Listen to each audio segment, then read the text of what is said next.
Just wanted to say a quick hi to my special friend Marlene, who first introduced me to Zane Grey's novels. And we're kind of running against the clock today. My husband should be home in about 40 minutes or so, and that's when the house gets loud. So we are going to plug right through to chapter 4 here, and let's see how long it takes us. Joan Randall rode on and on through the canyon, out at its head and over a pass into another canyon, and never did she let it be possible for Kells to see her eyes until she knew beyond peradventure of a doubt that they hid the strength and spirit and secret of her soul. The time came when traveling was so steep and rough that she must think first of her horse and her own safety. Kells led up over a rock jumbled spur of range where she had sometimes to follow on foot. It seemed miles across that wilderness of stone. Foxes and wolves trotted over open places, watching stealthily. All around dark mountain peaks stood up. The afternoon was far advanced when Kells started to descend again, and he rode a zigzag course on weathered slopes and over brushy benches, down and down into the canyons again.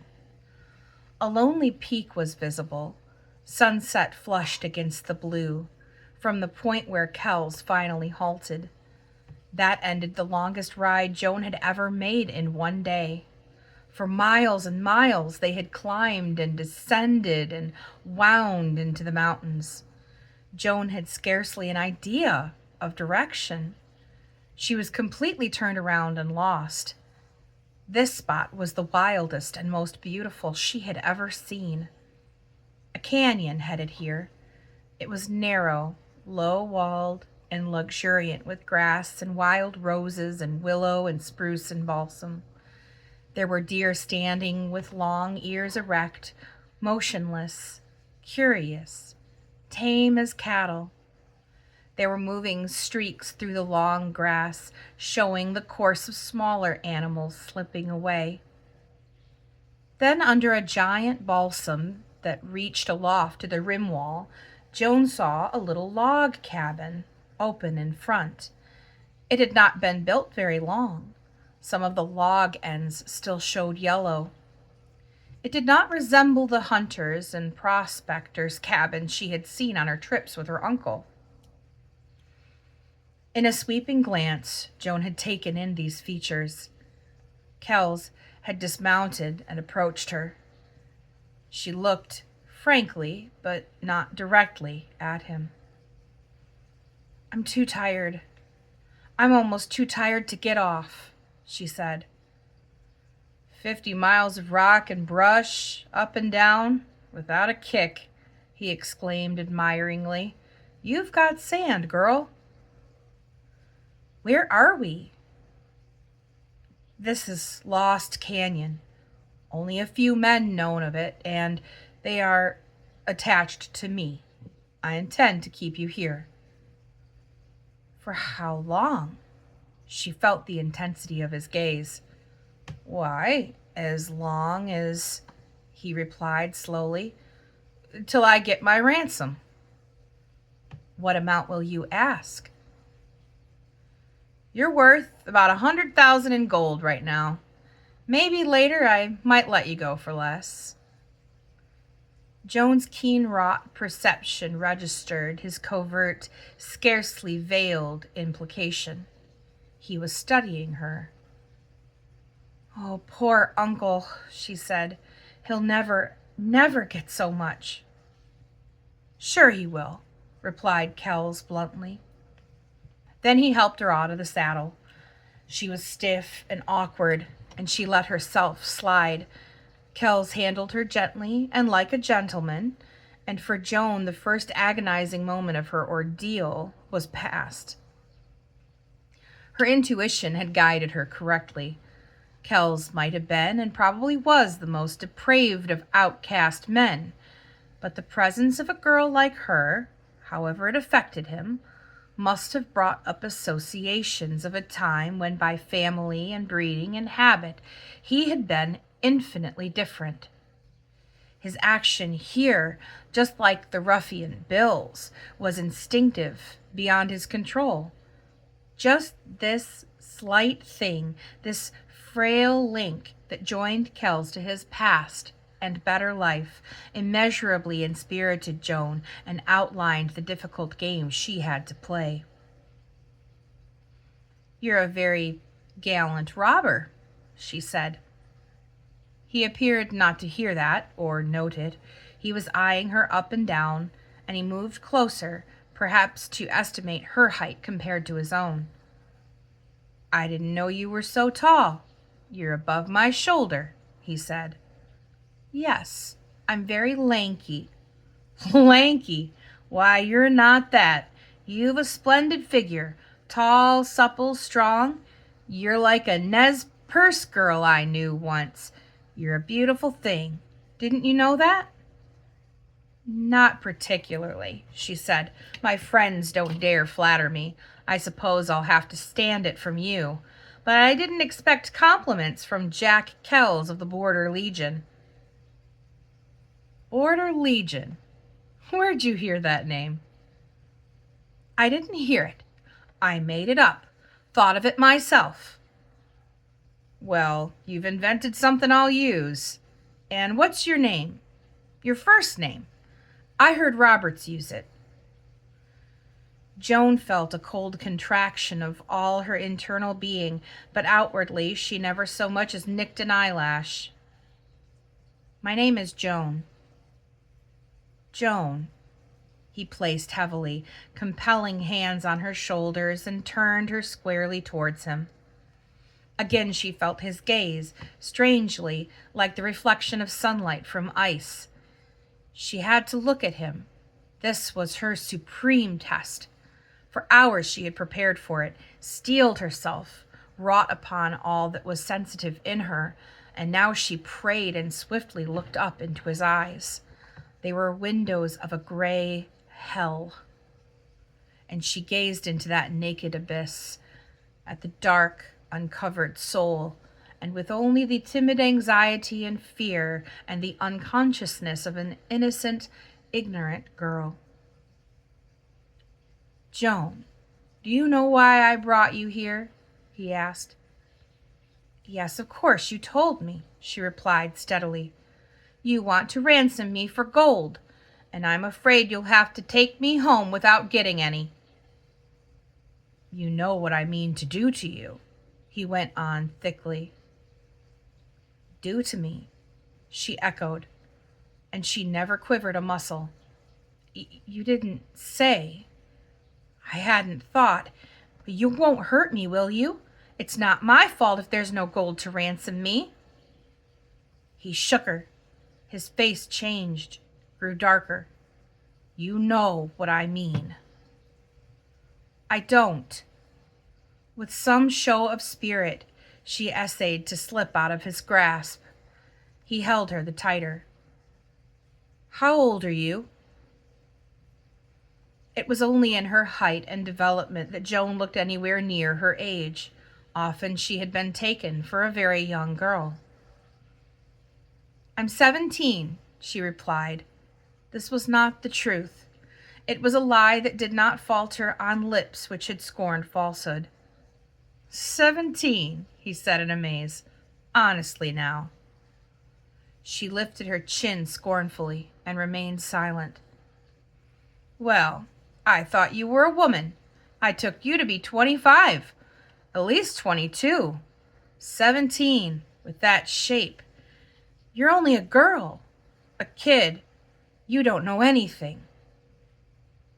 Then he released her almost with violence, as if it angered her at her or himself, and he turned away to the horses. Joan walked towards the little cabin. The strain of that encounter left her weak, but once from under his eyes, certain that she had carried her point, she quickly regained her pose. There might be, probably would be, infinitely more trying ordeals for her to meet than this one had been. She realized, however, that never again would she be so near betrayal of horror and terror and knowledge and self. The scene of her isolation had a curious fascination for her. Something, and she shuddered, was to happen to her here in this lonely, silent gorge. There were some flat stones made into a rude seat under the balsam tree, and a swift, yard-wide stream of clear water ran by. Observing something white against the tree, Joan went closer. A card, the Ace of Hearts, had been pinned to the bark by a small cluster of bullet holes, every one of which touched the red heart, and one of them had obliterated it. Below the circle of bullet holes, scrawled in rude letters with a lead pencil, was the name Golden. How little, a few nights back, when Jim Cleave had menaced Joan with the names of Kells and Golden, had she imagined that they were actual men, that she was to meet and fear. And here she was the prisoner of one of them. She would ask Kells who and what this Golden was. The log cabin was merely a shed without fireplace or window, and the floor was a covering of balsam boughs, long dried out and withered. A dim trail led away from it, down the canyon. If Joan was of any judge of trails, this one had not seen the imprint of a horse track for many months. Kells had indeed brought her to a hiding place, one of those, perhaps, that camp gossip said was inaccessible to any save a border hawk. Joan knew that only an Indian could follow the tortuous and rocky trail by which Kells had brought her in. She would never be tracked down there by her own people. The long ride had left her hot, dusty, scratched, with tangled hair and torn habit. She went over to her saddle, which Kells had removed from her pony, and opening the saddlebag, she took inventory of her possessions. They were few enough, but now in view of an unexpected and enforced sojourn in the wilds, beyond all calculation of value.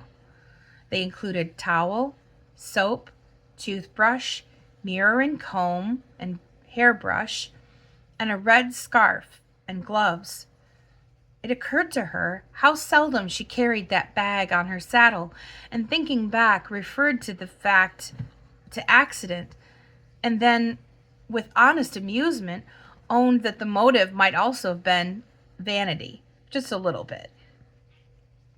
Taking the bag, she went to a flat stone by the brook, and rolling up her sleeves, proceeded to improve her appearance.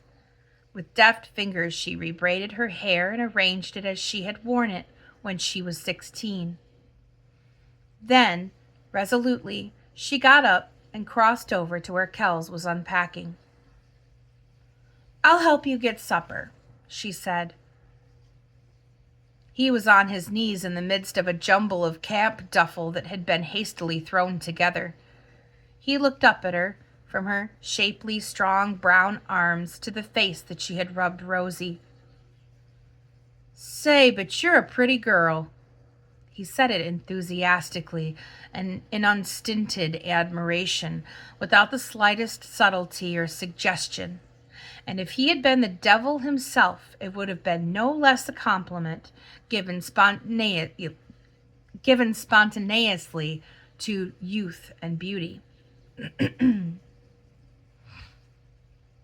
"I'm glad if it's so, but please don't tell me," she rejoined simply.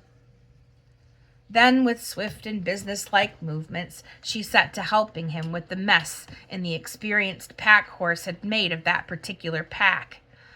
And when that was straightened out, she began with the biscuit dough while he lit a fire. It appeared to be her skill, rather than her willingness, that he yielded to. He said very little, but he looked at her often.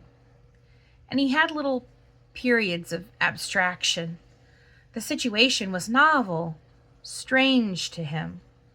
Sometimes Joan read his mind, and sometimes he was an enigma. But she divined that when he was thinking what a picture she looked there, on her knees before the bread pan, with flour on her arms,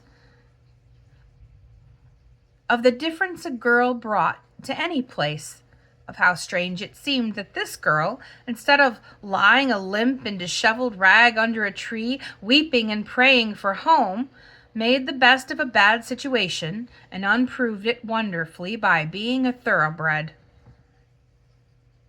Presently they sat down cross-legged, one on each side of the tarpaulin, and began a meal.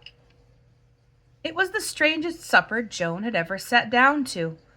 It was like a dream, where there was danger that tortured her, but she knew she was dreaming and would soon wake up.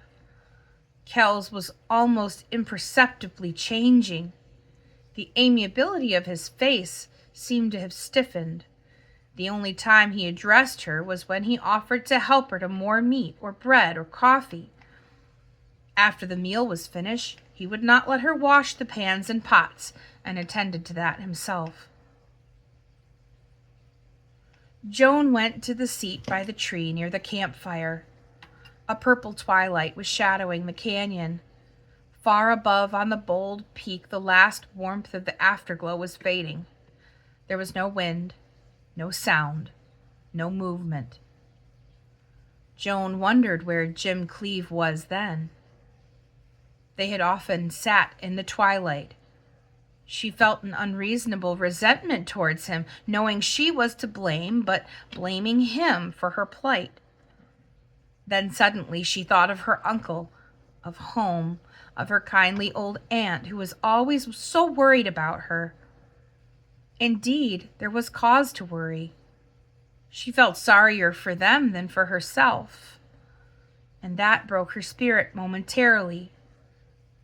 Forlorn and with a wave of sudden sorrow and dread and hopelessness, she dropped her head upon her knees and covered her face. Tears were a relief. She forgot Kells and the part she must play, but she remembered swiftly at the rude touch of his hand. "Here, are you crying?" he asked roughly. "Do you think I'm laughing?" Joan retorted. Her wet eyes, as she raised them, were proof enough. "Well, stop it." "I can't help but cry a little. I was thinking of home, of those who've been father and mother to me since I was a baby. I wasn't crying for myself, but they'll be so miserable. They loved me so." "Well, it won't help matters to cry." Joan stood up then, no longer sincere and forgetful, but the girl with her deep and cunning game. She leaned close to him in the twilight. "Did you ever love anyone? Did you ever have a sister? Or a girl like me?" Kells stalked away into the gloom. Joan was left alone. She did not know whether to interpret his abstraction, his temper, and his action as favorable or not. She still hoped and prayed they meant he had some good in him. If she could only hide her terror, her knowledge of him, and his motive. She built up a bright campfire. There was an abundance of wood. She dreaded the darkness and night. Besides, the air was growing chilly. So, arranging her saddle and blankets near the fire, she composed herself in a comfortable seat to await Kells's return and developments. It struck her forcibly that she had lost some of her fear of Kells, and she did not know why. She ought to fear him more every hour, every minute. Presently she heard his step brushing the grass, and then he emerged out of the gloom. He had a load of firewood on his shoulder.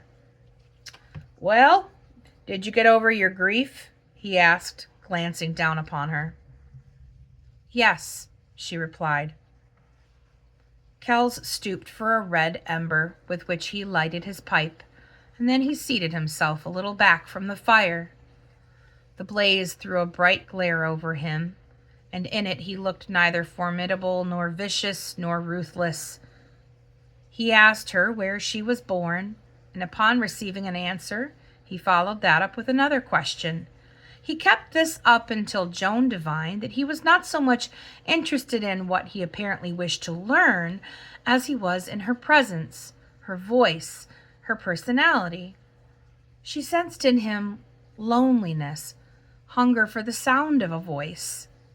She had heard her uncle speak of the loneliness in lonely campfires and how all men working or hiding or lost in the wilderness would see sweet faces in the embers and be haunted by soft voices.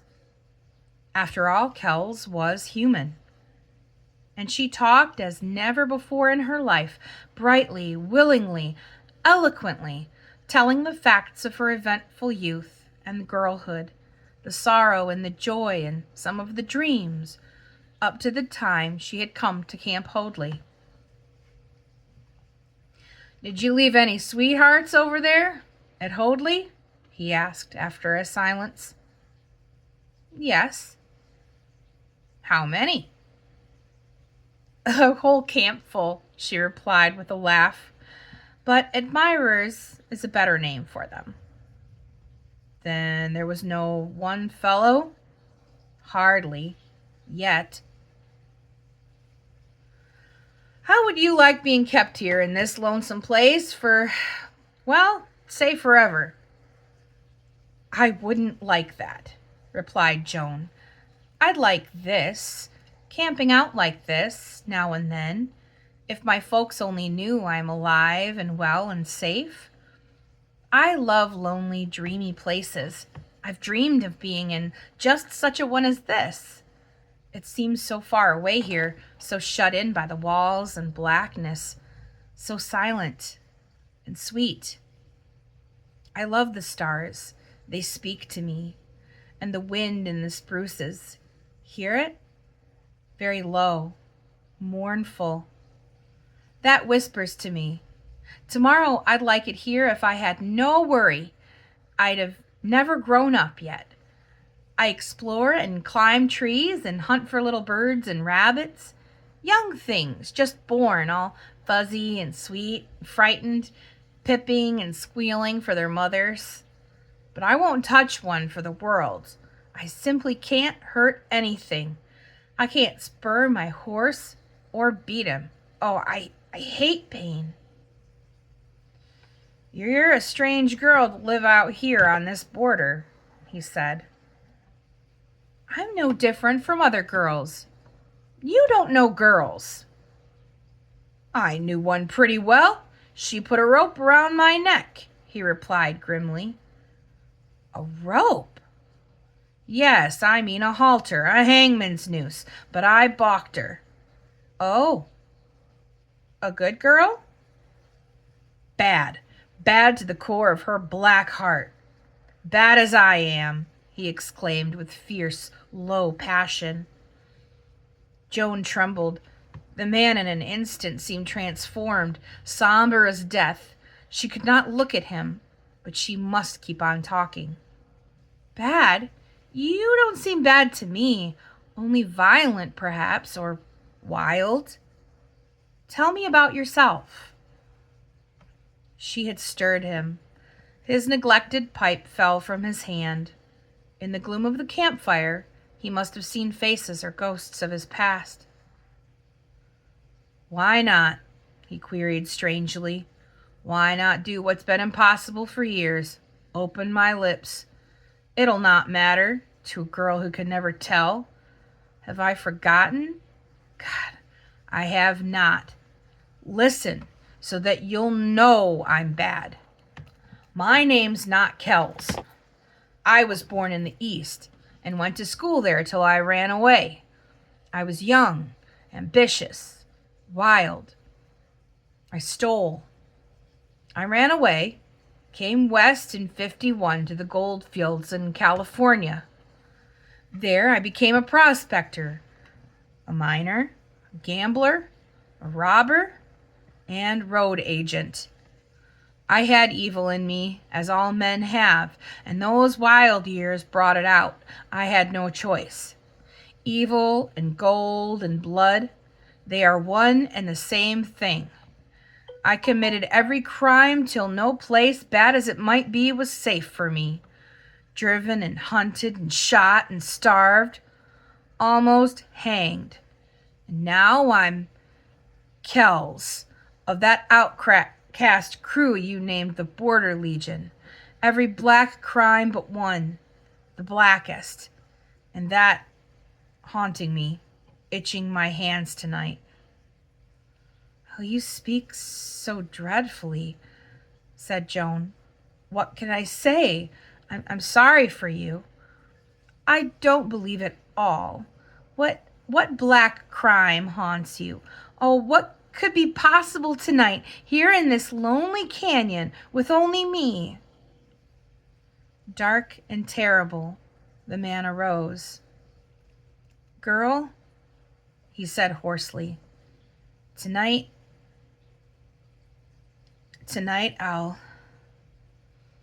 Oh, what have you done to me? One more day and I'll be mad to do right by you instead of wrong. Do you understand that? Joan leaned forward in the campfire light with outstretched hands and quivering lips, as if overcome by his halting confession of one last remnant of honor, as she was by the dark hint of his passion. No, I don't understand, nor do I believe it, she cried. But you frighten me so. I'm all alone with you here. You said I'd be safe. Don't. Her voice broke then, and she sank back exhausted in her seat. Probably Kells had heard only the first words of her appeal, for he took to striding back and forth in the circle of the campfire light. The scabbard with the big gun swung against his leg. It grew to be a dark and monstrous thing in Joan's sight. A marvelous intuition born of that hour warned her of Kells's subjection to the beast in him, even while, with all the manhood left to him, he still battled against it. Her girlish sweetness and innocence had availed nothing except to mock him with the ghost of dead memories. He could not be won or foiled. She must get her hands on that gun, kill him, or the alternative was death for herself. As she leaned there, slowly gathering all of the unconquerable and unquenchable forces of a woman's nature, waiting to make one desperate, supreme, and final effort. And that is the end of chapter 4. I gotta say, Joan's got gussy, and I'm very glad for that, at least. We'll see what happens